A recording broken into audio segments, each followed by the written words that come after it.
मैं बच्चों के लिए जान भी देने को तैयार हूँ इसी टाइम। यहाँ भी मैं बच्चों के लिए ही आया हूँ। अंकल रोज बच्चों के लिए कुछ न कुछ ये समझे नेता लोग। हमें रोना आता है, हमने ऐसा कभी टाइम नहीं देखा जो हमें अब देखना पड़ रहा है।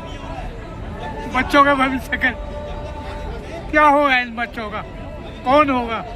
हम तो मर जाएंगे और बच्चे वैसे डोलेंगे फिर क्या? बच्चे इसी तरह रहेंगे, वो बड़े बूढ़ों को गाली देंगे कि हमारे माँ बाप क्या करा कर चले गए, ये हमें आना छोड़ गए हर चीज से।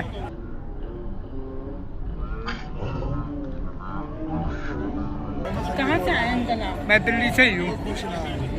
रोज आते हैं? मैं 3-4 दिन से रोज आ रहा हूँ, ताकि बच्चों की आवाज में बच्चों की आवाज मजबूत करने के लिए आता हूँ।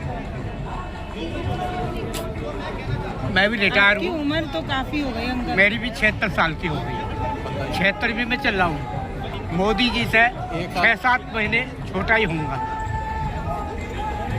मैं तो मोदी जी को ये कहता हूँ कि कुछ समझें, बच्चों के लिए, भविष्य के लिए कुछ करें। हम किसी पार्टी के नेता नहीं है। आपका झोला ले लो अंकल, भारी है। ले लो, कोई बात नहीं बेटे, भारी नहीं है, कागज रहते हैं। आप पकड़े हैं ना?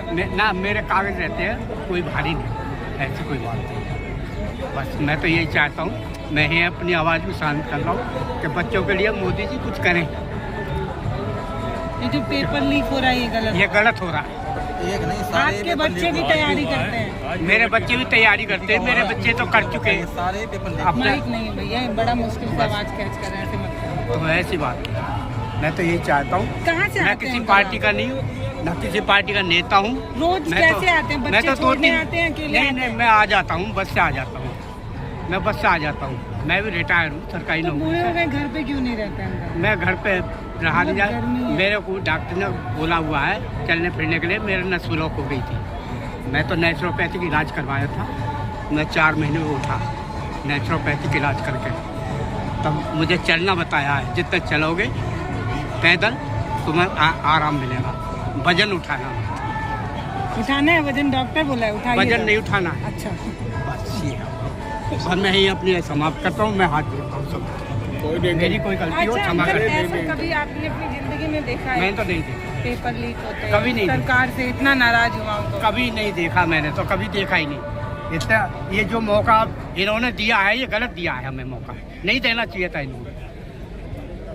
जब ये सच्चे भक्त हैं, सच्चे आदमी हैं, सच्चाई से अपने चलो, सरकार चलाओ सच्चाई से, सच्चे भक्त बनो।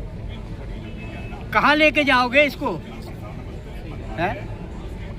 जब मर जाओगे तो साथ लेके जाओगे। आ जा रहा है अंकल के, इतना बस खराब समय है। बहुत खराब चल रहा है। कुछ कहा नहीं जा सकता। अब इसको ऊपर वाला ये कैसा देखेगा, क्या करेगा। उसकी लाठी बहुत बड़ा दम होता है, करेगा तो ऐसी बात। मैं अपनी ही माफ करता हूँ। तो क्यों माफी मांग रहे हैं आप? क्यों माफी मांग रहे हैं? सही बात बोल रहे हैं। मैं सही बात बोलूँगा। अगर बुढ़े आदमी से कोई गलती भी निकल जाती है, उसकी माफी मांग लेता है। इस चीज़ की माफी नहीं है। जो बच्चों के साथ में भविष्य में काम ये चल रहा है, जो खिलवाड़ा कर रहे हैं, ये इसकी कोई भगवान ही माफ नहीं करेगा इनको। मैं तो क्या, भगवान ही माफ नहीं करेगा। तो क्यों इस्तीफा नहीं दे देते? क्या लगता है आपको? क्या पता होगा इनका कुछ चक्कर चल रहा होगा, क्यों नहीं दे रहे इस्तीफा। मैं तो नेता हूँ नहीं, मैं तो नेता हूँ ही नहीं। मैं तो सामाजिक आदमी हूँ। कोई ऐसी मैं नेता तो हूँ नहीं जो मैं इनकी बात बताऊँगा। मैं इनकी चुंगल में भी नहीं रहता, ना इनकी बातों में आता। जो मुझे अच्छा लगेगा, अगर मेरा भाई भी गलत है तो मैं भाई को भी गलत बताऊँगा। किस चीज़ से रिटायर हैं अंकल? क्या काम? मैं NDMC से, इलेक्ट्रिकल से रिटायर, बिजली विभाग से। जंतर अभी मंतर। जब वो अंकल बोल रहे थे तो आप एकदम, आपके आंख में आंसू आ गया था। बेटा वो जब वो सच्चाई की बात कर रहे तो आँख में आंसू तो आना ही आना है। जो सच्चा भक्त है उसकी आंखों में आंसू ही आता है बेटा। ऐसी बात नहीं। अपने बच्चों के लिए तो दुनिया कर लेती है, दूसरे बच्चों के लिए करके दिखाओ ना। कितना कष्ट पड़ता है, कितना क्या होता है, नहीं होता। हाँ, मैं तो ये कहूँ सभी बच्चों का भविष्य आगे चले। और ये टॉर्चर जो कर रहे हैं बच्चों को, ये नहीं होने चाहिए। जो आज धरने में बैठना पड़ा है, ये कभी धरने पे नहीं बैठना चाहिए। इतना टाइम ही ना दो उनको, मौका ही मत दो इस चीज़ का। जो धरना पे आए हैं, कोई घर से फालतू नहीं होता है। कोई नौकरी छोड़ के आया, कोई कुछ छोड़ के आया। कोई नौकरी छोड़ के आता है, कोई कुछ करके आता है, पता नहीं कैसे कष्ट भुगत के नहीं आता है, कितनी दूर दूर से आ रहा है, मोदी जी भूखा है, प्यासा है, क्या है क्या नहीं। और कोई कैंसर का पेशेंट भी है, महिला भी आई थी 4 दिन से। शुगर के पेशेंट में, मैं बीपी का भी मरीज हूँ, समझ नहीं आ रहा मोदी जी। मैं थायराइड का भी मरीज हूँ, बीपी का भी मरीज हूँ। मेरे गोल दवाई रहती है, मेरे पहले में दवाई भी रहती है।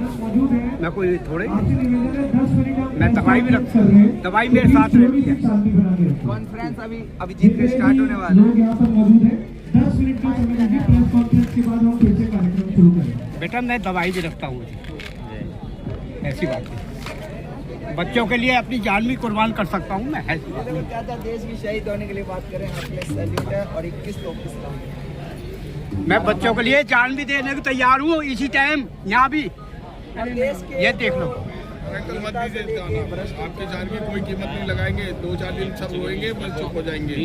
जब लोग कहते हैं कलयुग में इंसानियत खत्म हो गई है, तब एक बुजुर्ग बाबा जी आए हैं जिनके आंखों में सिर्फ इसलिए आंसू है क्योंकि ये जो यूथ है वो सड़क पर उतरकर आंदोलन करने के लिए मजबूर हुआ है, कारण गवर्नमेंट है। और अभी थोड़ी देर पहले बाबा एकदम रुआंसे से हो गए थे।